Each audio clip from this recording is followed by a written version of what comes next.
Hello friends, welcome to History Simplified for IAS. Today we will start our next chapter in History Optional. Modern India का ये chapter है और UPSC में ये syllabus इसमें दिया हुआ है. So the syllabus includes the early administrative structure from dyarchy to direct control, then Regulating Act 1773, Pitt's India Act 1784, Charter Act 1833, then Voice of Free Trade and the changing character of British colonial rule, and English Utilitarian and India. आज हम लोग dyarchy से direct control की तरफ जो है बढ़ेंगे. Then 1773, 1784, 1833 और 1853 का चार्टर एक्ट भी डिस्कस करेंगे. So will start with dyarchy. अब डायरकी बंगाल में इम्पोज कर दिया गया था 1765 में और 1772 तक ये चला. तो अबाउट 7 इयर्स डायरकी सिस्टम जो है बंगाल के अंदर बना रहा. अब डायरकी सिस्टम क्या है उसके बारे में जानकारी लेते हैं और उसके इफेक्ट्स क्या हुए वो हम लोग अभी डिस्कस करेंगे. तो जैसा कि हमें पता है, बैटल ऑफ बक्सर में जो कंबाइंड फोर्सेस थी नवाब ऑफ बंगाल, नवाब ऑफ अवध और मुगल एम्परर की, वो डिफीट हो गई थी बाय द ब्रिटिश फोर्सेस. उसके बाद बंगाल में मीर जाफर को सेकेंड टाइम जो है नवाब बना दिया गया बंगाल का. 1764 में बैटल ऑफ बक्सर हुआ था एंड देन मीर जाफर की सेकेंड टर्म एज नवाब शुरू हुई. मीर जाफर की डेथ हो गई. उसके बाद उसके सन नजमुद्दौला को नया नवाब बना दिया गया. अब इस समय डायरकी सिस्टम को इम्पोज किया गया बाय क्लाइव. डायरकी सिस्टम क्या है? डुअल सिस्टम है गवर्नेंस का, that is known as dyarchy system. इसके थ्रू रियल पावर्स जो थी वो कंपनी के हाथों में आ गई और सारी की सारी रिस्पॉन्सिबिलिटीज जो थी एडमिनिस्ट्रेशन की वो नवाब के पास चली गई. लेकिन नवाब अपनी रिस्पॉन्सिबिलिटी भी सही से नहीं निभा पा रहा था बिकॉज उसके पास पावर्स ज्यादा नहीं थी. तो ये जो सिस्टम है रूल करने का जिसमें ब्रिटिश और नवाब दोनों ही एक साथ रूल कर रहे थे, that system came to be known as dyarchy system. अब नवाब ऑफ बंगाल ने निजामत फंक्शन कंपनी को एक तरह से सरेंडर कर दिए थे 1765 में. अब निजामत फंक्शन में क्या आ गया? मिलिट्री और फॉरेन अफेयर्स. ये चले गए ब्रिटिश ईस्ट इंडिया कंपनी के बाद पास. देन शाह आलम टू ने दीवानी फंक्शन भी कंपनी को 1765 में दे दिए, जो कि हमने देखा था ट्रीटी ऑफ इलाहाबाद साइन हुई थी. तो उसके बाद शाह आलम ने दीवानी भी ब्रिटिश ईस्ट इंडिया कंपनी को दे दिए जिसमें रेवेन्यू और सिविल फंक्शंस आते हैं. देन अब ये कंपनी डायरेक्टली रूल नहीं करना चाहती थी और वो सक्षम भी नहीं थी रूल करने की बिकॉज उसके पास इंडियन ट्रेडिशन और कस्टम्स की जानकारी ज्यादा नहीं थी. तो दीवानी एक्सरसाइज करने के लिए कंपनी ने 2 डिप्यूटी दीवान्स को बिहार और बंगाल के लिए नियुक्त कर दिया. तो उनके थ्रू और बाकी जो इंडियंस जो ऑफिसर्स थे उनके थ्रू कंपनी ने अपना कंट्रोल निजामत और दीवानी फंक्शंस के ऊपर बनाए रखा. अब डायरकी सिस्टम से हुआ क्या कि ब्रिटिशर्स को पॉलिटिकल पावर सारी मिल गई और without any responsibility Britishers Bengal के रूलर्स, इनडायरेक्ट रूलर्स बन गए. अब ब्रिटिशर्स ने ये बंगाल का डायरेक्टली रूल क्यों नहीं लिया, क्यों वो कंट्रोल नहीं करना चाहते थे? तो पहली चीज ये हो गई कि उन्हें डर था कि अगर वो बंगाल का डायरेक्ट कंट्रोल कर रहे हैं तो बाकी जो इंडियन स्टेट्स है, बाकी जो प्रिंस है, वो लोग ये सोचेंगे कि ब्रिटिशर्स धीरे धीरे उनको भी एनेक्स कर लेंगे. तो इस तरीके से एक यूनाइटेड फ्रंट बनने का एक डर था इंडियन प्रिंसेस का जो ब्रिटिशर्स के अगेंस्ट हो सकते थे. और ब्रिटिशर्स अभी इतने ताकतवर नहीं थे कि वो यूनाइटेड फ्रंट के अगेंस्ट लड़ सके. देन दूसरी चीज ये हो गई कि इनको इंडियन लैंग्वेजेस के बारे में, ट्रेडिशंस, कस्टम्स के बारे में कुछ ज्यादा जानकारी नहीं थी. इनके पास उस तरीके के ट्रेंड ऑफिसर्स नहीं थे जो इंडिया के अंदर काम कर सके. So that is the second reason. Then तीसरी चीज ये होगी कि हालांकि ब्रिटिशर्स की पावर इंडिया में बढ़ गई थी लेकिन अभी भी बाकी जो यूरोपियन पावर्स थी like French, Dutch and Danish, वो अभी भी इंडिया के अंदर ट्रेड कर रहे थे. तो इसीलिए वो नहीं चाहते थे कि रिलेशनशिप इनके साथ कॉम्प्लिकेट हो जाए और वॉर जैसी सिचुएशन बननी शुरू हो. So that is also a reason जिसकी वजह से ब्रिटिशर्स ने डायरेक्टली बंगाल के ऊपर रूल करना नहीं शुरू किया. देन लास्ट रीजन इनका रहा कि क्योंकि इनके साथ रिलेशन कॉम्प्लिकेट हो जाते तो यूरोप के अंदर भी हो सकता है एक एंटी ब्रिटिश फ्रंट बन जाए. सो ये सारे रीजंस रहे जिसकी वजह से ब्रिटिशर्स डायरेक्टली बंगाल के ऊपर रूल नहीं करना चाहते थे और उन्होंने इनडायरेक्टली रूल करना शुरू किया. अब हम देखते हैं कि डायरकी सिस्टम की वजह से क्या प्रॉब्लम्स हुई, रिजल्ट क्या हुए उसके. तो जैसे कि हमने बोला कि ब्रिटिशर्स तो कोई रिस्पॉन्सिबिलिटी नहीं ले रहे थे एडमिनिस्ट्रेशन की। नवाब के पास कोई पावर नहीं थी एडमिनिस्ट्रेशन करने के लिए, लॉ एनफोर्स करने के लिए। इससे हुआ क्या, लॉ एंड ऑर्डर जो है वो पूरी तरह से ब्रेक डाउन हो गया। सन्यासी और डकैत्स बिल्कुल कॉमन हो गए और खुलेआम वो घूमने लग गए। और अगर सिस्टम को भी देखे तो बहुत ज्यादा करप्ट था, किसी को भी लॉ एंड ऑर्डर की नहीं पड़ी थी कि लॉ एंड ऑर्डर को सुधारा जाए। इस सिचुएशन के अंदर जो है पेजेंट्स या फिर जो बाकी ट्रेडर्स हो गए, आर्टिसंस हो गए, उन सबकी जो स्थिति थी वो धीरे धीरे खराब होती गई। पहले तो यही हो गया कि लॉ एंड ऑर्डर बिल्कुल नहीं है, देन उसके बाद पॉलिसीज इस तरह की बन गई कि वो आम लोगों के हित में नहीं थी। तो उनको हम देखते हैं आगे। एग्रीकल्चर और पेजेंट्स दोनों ने सफर किया बिकॉज पॉलिसीज इनके हित में नहीं थी। पॉलिसीज इस तरह की थी कि मैक्सिमम रेवेन्यू जनरेट किया जाए और एग्रीकल्चर को कैसे बढ़ावा देना है उसमें किसी का भी कोई भी किसी ने उसमें एफर्ट नहीं लगाया था। अब इसमें क्या किया जाता था, ब्रिटिशर्स टैक्स कलेक्शन के लिए राइट देते थे टू द हाईएस्ट बिडर। तो जिसने सबसे ज्यादा बिड किए उसको राइट दे दिया जाता था, लेकिन ये राइट एनुअली दिया जाता था। तो 1 साल के लिए राइट मिला है, इसीलिए इसमें कोई लॉन्ग टर्म बेनिफिट तो इसको मिलेगा नहीं। तो जो भी प्रॉफिट लेना है वो contractor with in a year लेना चाहेगा। तो इसीलिए वो किसी भी तरीके से लैंड में या एग्रीकल्चर में सुधार लाने की कोशिश नहीं करेगा, बिकॉज इसमें उसका परमानेंट इंटरेस्ट नहीं है। परमानेंट इंटरेस्ट होगी, उसका कोई लॉन्ग टर्म इंटरेस्ट नहीं है। तो 1 साल के लिए वो उसमें लैंड में कुछ भी इंप्रूवमेंट लाने की कोशिश नहीं करेगा। अब लैंड रेवेन्यू इतना ज्यादा था, पेजेंट्स ऑप्रेस थे। अब इससे हुआ क्या, रूरल इकोनॉमी धीरे धीरे डिस्प्रेस में चलती गई और एक तरह से रूरल इकोनॉमी कोलैप्स कर गई। अब ये कोलैप्स होने की वजह से, क्योंकि रूरल इकोनॉमी सिर्फ एग्रीकल्चर बेस्ड नहीं थी, एग्रीकल्चर के अलावा ट्रेड भी चल रहा था, आर्टिसंस भी काम कर रहे थे। तो पॉलिसीज की वजह से सिर्फ एग्रीकल्चर को ही प्रॉब्लम नहीं हुई थी, बाकी जो फील्ड्स थी उनकी भी हालत खराब थी। उनकी परिस्थिति हम आगे देखते हैं। तो ये जब रूरल इकोनॉमी धीरे धीरे कोलैप्स होना शुरू हो गई, उसके कारण ग्रेट फेमाइन 1770 का आया। तो 2 रीजंस हो गए। एक तो इसमें फेमाइन के लिए हो गया, क्लाइमेटिक रीजन तो थे ही कि इससे पहले वाले साल की जो फसल थी वो बर्बाद हो गई थी।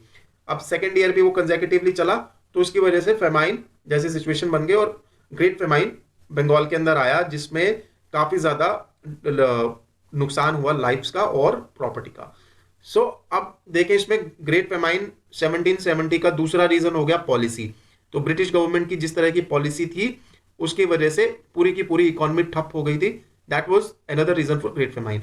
अब वॉरेन हेस्टिंग्स रिपोर्ट देते हैं 1772 में, और इन्होंने एस्टिमेट किया कि जिस रीजन के अंदर ये फेमाइन आई थी उसमें 1/3 पॉपुलेशन खत्म हो गई थी। देन बाकी जो हम लोग बोल रहे हैं दूसरी फील्ड्स की बात कर रहे हैं, तो पहला तो हो गया मिस यूज ऑफ दस्तक। ये दस्तक ट्रेड्स के लिए यूज किया जाता था। इट वॉज अ पास जिसके थ्रू टैरिफ्स नहीं लिए जाते थे। एक तो दस्तक हो गया, और दूसरी बाकी जो ट्रेड प्रैक्टिसेस थी, अनएथिकल प्रैक्टिसेस जो कंपनी के मर्चेंट्स यूज कर रहे थे, उसने इंडियन मर्चेंट्स को एडवर्सली अफेक्ट किया। बिकॉज दस्तक का यूज करके इनको कोई भी टैरिफ नहीं देना पड़ रहा, लेकिन इंडियन मर्चेंट्स को टैरिफ देना पड़ रहा था। सो इसकी वजह से इंडियन मर्चेंट्स धीरे धीरे आउट ऑफ जॉब हो गए, तो इनके पास एम्प्लॉयमेंट नहीं रहा, ट्रेड एक्टिविटी धीरे धीरे खत्म हो गई। देन आर्टिसंस की बात कर लेते हैं। बंगाल में सिल्क इंडस्ट्री मैन्युफैक्चरर जो थे इंग्लैंड के, उनके साथ कंपीट करती थी। तो इंडियन जो सिल्क था उसकी काफी ज्यादा डिमांड इंग्लैंड में थी, लेकिन अब कंपनी ने डिस्करेज करना शुरू कर दिया इंडिया के अंदर, बंगाल के अंदर जो सिल्क का मैन्युफैक्चरिंग हो रहा था उसको, और वो प्रमोट कर रहे थे कि रॉ सिल्क यहां से दिया जाए ताकि वो इंग्लैंड में भेज दिया जाए और वहीं पे प्रोडक्शन हो और ज्यादा से ज्यादा बेनिफिट ब्रिटिश कंपनीज को हो। सो अब जो इंडिया के ईस्ट इंडिया कंपनी के जो एजेंट्स थे, इंडियन एजेंट्स थे, उनको गोमस्ताज बोला जाता था। गोमस्ताज ने फोर्सफुली कॉन्ट्रैक्ट साइन करवाए वीवर्स से, और काफी ज्यादा ऑपरेसिव मेजर्स भी इसके लिए यूज किए गए। इतना ज्यादा ऑपरेशन था कि बोला जाता है कि उस समय ये वीवर्स ने अपने थंब्स भी काट दिए थे, अंगूठे काट दिए, ताकि वो इस कॉन्ट्रैक्ट में ना आए। अब कॉन्ट्रैक्ट से होता क्या था कि वीवर्स किसी और के लिए काम नहीं कर सकते, उनको लगातार इनके लिए काम करना पड़ेगा, कंपनी के मर्चेंट्स के साथ काम करना पड़ेगा, और उनको एक से दूसरे के पास ट्रांसफर भी कर दिया जाता था। तो ये बॉन्डेड लेबर जैसी इनकी स्थिति इस समय बन गई थी। तो आर्टिसंस की हालत भी यहां पे खराब हो चुकी थी। देन रॉ मटेरियल की अगर बात करें तो इसके प्राइसेस को आर्टिफिशियली इंक्रीज कर दिया गया, बिकॉज इसको इंक्रीज करने से फायदा कंपनी के मर्चेंट्स का हो रहा था, ये लोग एक्सपोर्ट कर रहे थे इसको। लेकिन हुआ क्या, ये प्राइसेस बढ़ने की वजह से जो इंडिया के ऑक्यूपेशंस थे उनको भी रॉ मटेरियल महंगा मिलना शुरू हुआ। तो महंगे रॉ मटेरियल से जब वो प्रोडक्शन करेंगे तो वो फिनिश गुड भी जो है महंगे हो जाएंगे, जो कॉम्पिटिटिव नहीं रहेंगे। तो इसने इंडियन आर्टिसन इंडस्ट्री को अनप्रॉफिटेबल बना दिया और धीरे धीरे इसको पेरिश कर दिया। 7 साल की हालत के बाद ये जो जो हालात बने 7 साल में, कंपनी को भी कोई बेनिफिट नहीं हुआ उससे। सारा का सारा प्रॉफिट जो था वो कंपनी के सर्वेंट्स ने ले लिया। कंपनी की हालत ऐसी हो गई कि वो बैंकरप्सी की हालत में आ गई थी। और इन्हीं हालातों के बीच में जो है रेगुलेटिंग एक्ट 1773 लाया गया। सो आगे देखते हैं इसमें। रेगुलेटिंग एक्ट 1773 की परिस्थितियां तो यही थी कि इंसॉल्वेंसी की तरफ कंपनी बढ़ रही थी, तो उन्होंने लोन के लिए डिमांड किया।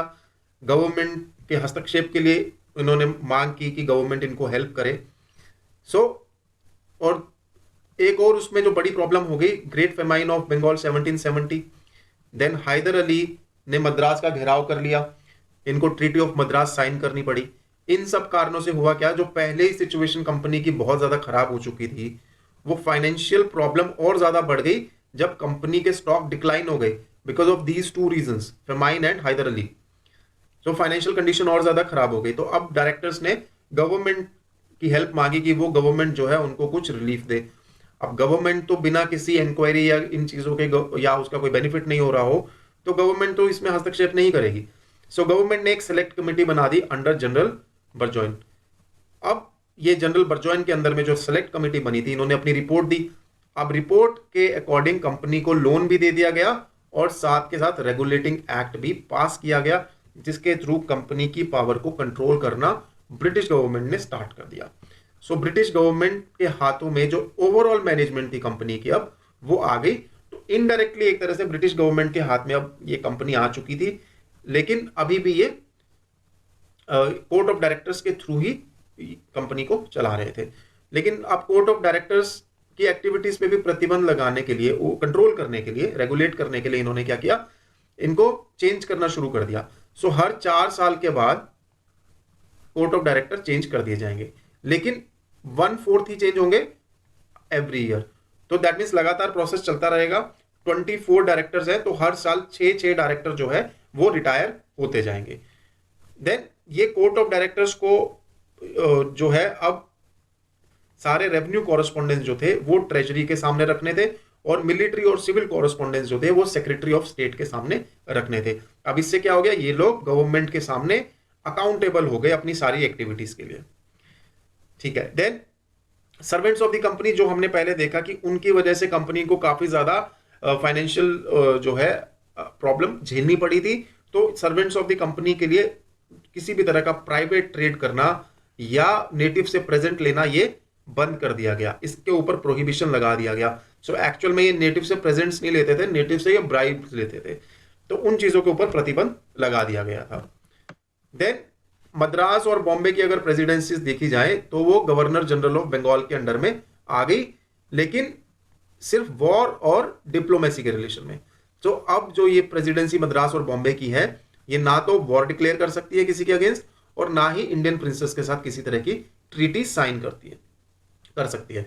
सो इस केस में अब हुआ क्या कि ये कुछ पावर्स तो दे दी, लेकिन फिर भी जो कंट्रोल था गवर्नर और जनरल ऑफ बंगाल का, वो डेफिनेटिव नहीं था मद्रास और बॉम्बे के ऊपर। अब वॉरेन हेस्टिंग्स को, जो कि पहले गवर्नर ऑफ बंगाल था, अब गवर्नर जनरल ऑफ बंगाल बना दिया गया। इसके अलावा वॉरेन हेस्टिंग्स के अलावा एक काउंसिल बनाई गई। काउंसिल में 4 और एग्जीक्यूटिव मेंबर्स को उसके अंदर ऐड किया गया, and these executive members were to assist governor general. अब कोई भी डिसीजन होगा, वो डिसीजन काउंसिल लेगा विद मेजॉरिटी वोट। तो मेजॉरिटी वोट जिस तरफ जाएगी वही डिसीजन लिया जाएगा। अब इसमें अगर टाई हो जाता है तो governor general was the last to vote in that case only, otherwise governor general vote नहीं करेगा। सो ये काउंसिल का जो मोटिव तो था कि चेक्स एंड बैलेंसेस लगाए जाए ऑन गवर्नर जनरल, लेकिन चेक्स एंड बैलेंसेस तो जितने लगे वो तो ठीक था, उसके अलावा अनवर्केबल रिलेशन बन गया between governor general and council. इसकी वजह से क्या हुआ, एडमिनिस्ट्रेशन में लगातार हिंडरेंसेस बनती रही। अब एक और चीज देखते हैं कि सुप्रीम कोर्ट के लिए भी एक्ट प्रोविजन देता था, और सुप्रीम कोर्ट कहां बनाया गया, फोर्ट विलियम में, कलकत्ता में। उसमें एक चीफ जस्टिस और 3 प्यूनी जजेस होने का प्रोविजन दिया गया। सो इस प्रोविजन को यूज करते हुए 1774 में ये सुप्रीम कोर्ट बनाया गया और पहले चीफ जस्टिस बने सर एलिजा इम्पे। सो अब 1774 का एक्ट का अमेंडमेंट एक्ट आया इन 1781 और ज्यूरिसडिक्शन जो सुप्रीम कोर्ट की थी जिसमें काफी ज्यादा डाउट्स थे जिनको सही से डिफाइन नहीं किया गया था, अब उसको सही से डिफाइन कर दिया गया और यह भी बोला गया कि सुप्रीम कोर्ट जो लोकल कस्टम्स है, जो लोकल ट्रेडिशंस है, उनको भी कंसिडर करे while it is imposing it's orders. और साथ के साथ कोई भी पब्लिक सर्वेंट अगर वो अपने ऑफिशियल कैपेसिटी में कोई काम करता है, कोई एक्ट करता है, तो वो सुप्रीम कोर्ट की ज्यूरिसडिक्शन के बाहर रहेगा। तो ये हमारा हो गया रेगुलेटिंग एक्ट 1773। अब हम आते हैं पिट्स इंडिया एक्ट 1784 में। तो जो खामियां रेगुलेटिंग एक्ट 1773 में थी उनको देखने के लिए, उनको खत्म करने के लिए प्रॉब्लम्स को पिट्स इंडिया एक्ट 1784 लाया गया था। अब इस एक्ट में क्या प्रोविजंस क्या थे वो हम देखते हैं। सबसे पहला तो यही हुआ कि कंपनी को और ज्यादा कंट्रोल करने की कोशिश की गई, तो स्टेट का कंट्रोल जो था वो बढ़ा दिया गया इसमें। देन उसके अलावा एक बोर्ड ऑफ कंट्रोल बनाया गया। तो कैसे ये स्टेट का कंट्रोल बढ़ाएंगे? बोर्ड ऑफ कंट्रोल बना दिया गया जिसमें 6 मेंबर्स होते थे और ब्रिटिश पार्लियामेंट इसको बना रही थी। इसका काम क्या था? सिविल, मिलिट्री और रेवेन्यू अफेयर्स जो कंपनी के हैं उनको सुपरवाइज करना। अब बोर्ड ऑफ कंट्रोल और ब्रिटिश इंडियन गवर्नमेंट जो यहां पे थी ईस्ट इंडिया कंपनी की, उनके बीच में एक सीक्रेट कमिटी होती थी। ये सीक्रेट कमिटी में 3 मेंबर थे जो रिस्पॉन्सिबल थे कि बोर्ड ऑफ इंडिया जो है, बोर्ड ऑफ कंट्रोल जो है वो सारे ऑर्डर्स इंडिया की तरफ, इंडियन गवर्नमेंट के तक पहुंचाए। अब काउंसिल के जो मेंबर्स थे इंडिया में, जो पहले की 4 मेंबर हुआ करते थे, उनको चेंज करके, रिड्यूस करके 3 मेंबर कर दिया। इससे गवर्नर जनरल को थोड़ा सा बेनिफिट मिला, बिकॉज पहले 4 जो मेंबर्स थे वो किसी भी तरीके से गवर्नर जनरल को काम करने नहीं दे रहे थे।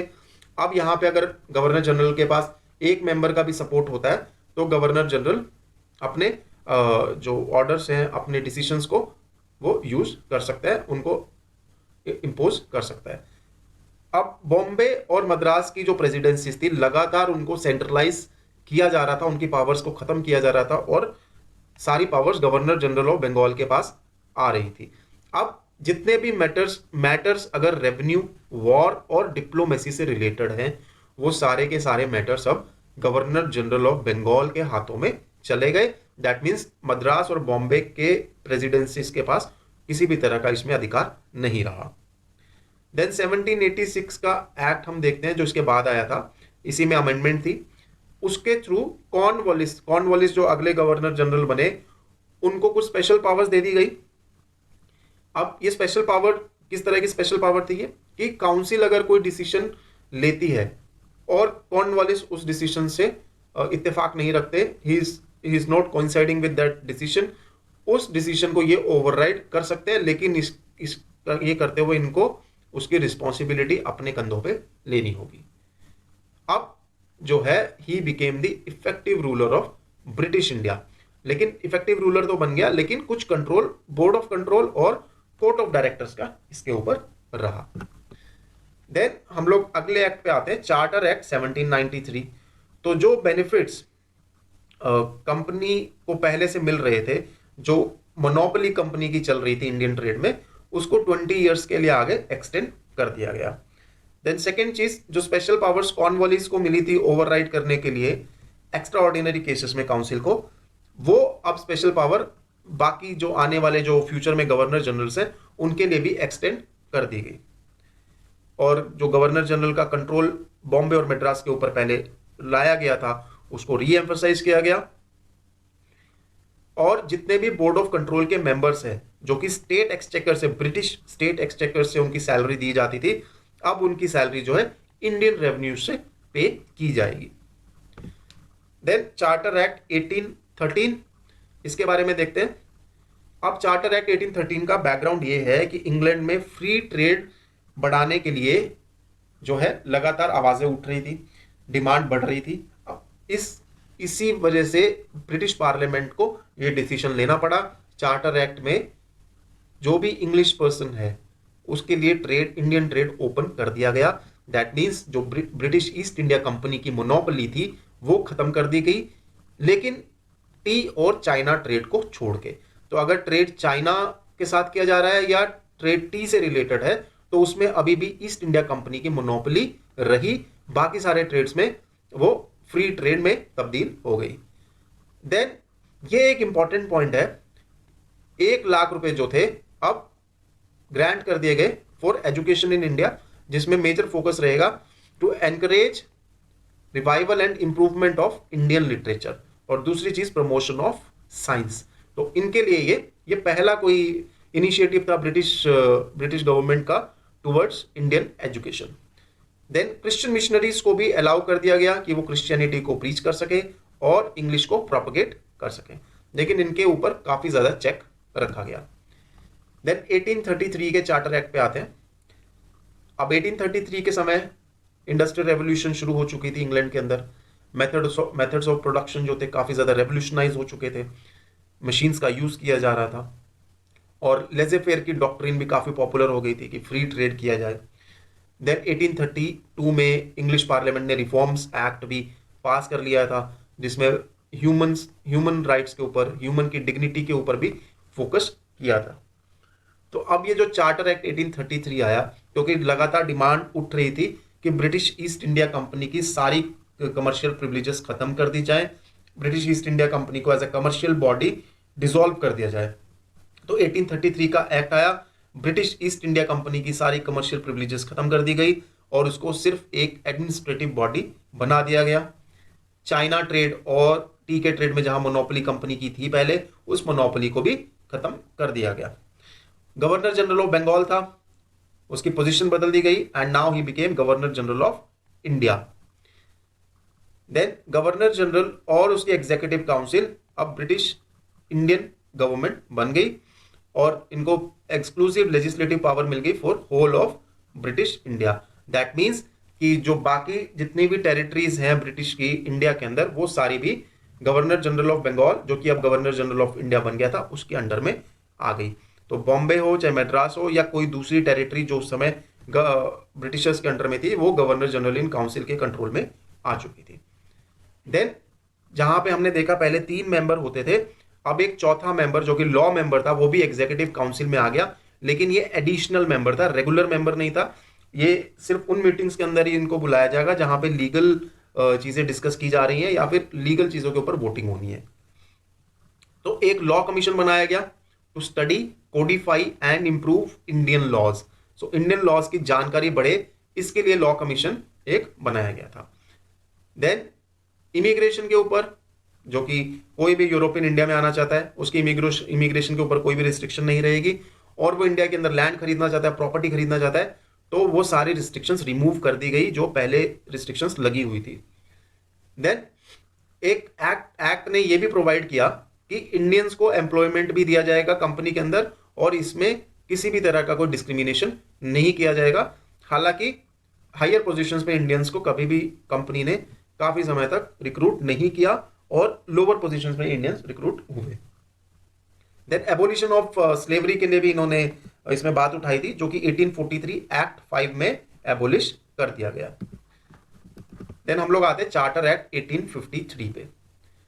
इसके थ्रू जो डायरेक्टर्स थे कंपनी के, उनका नंबर्स 24 से कम करके 18 कर दिया गया, और इसमें से 6 को क्राउन सीधा अपॉइंट करेगा। दैट मीन्स अब ब्रिटिश गवर्नमेंट ने और ज्यादा कंपनी के ऊपर कंट्रोल करना शुरू कर दिया।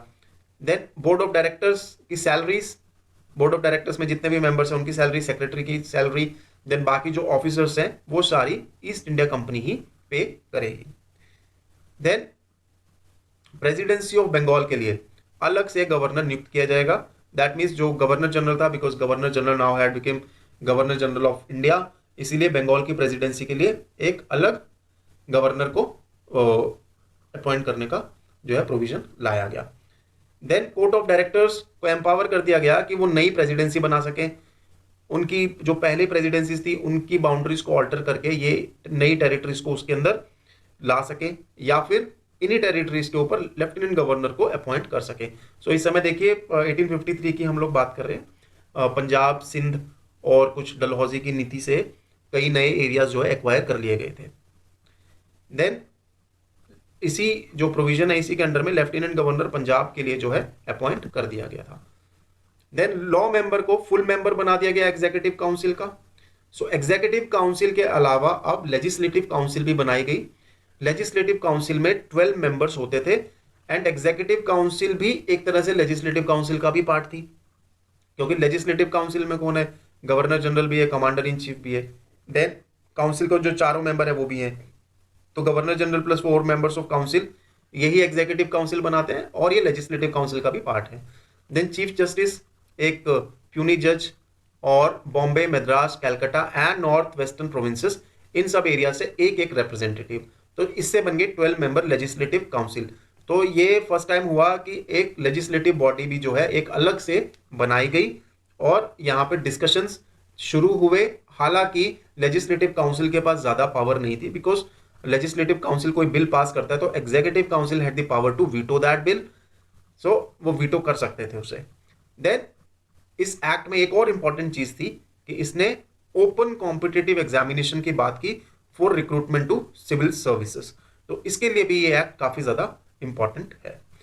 सो यहां पे हम लोग इसको खत्म करते हैं। 1853 तक हमने देखा जौन जौन से एक्ट ब्रिटिश गवर्नमेंट ने इंडिया के लिए बनाए थे उनके बारे में हमने डिस्कशन कर लिया। So now thank you very much and have a very nice day.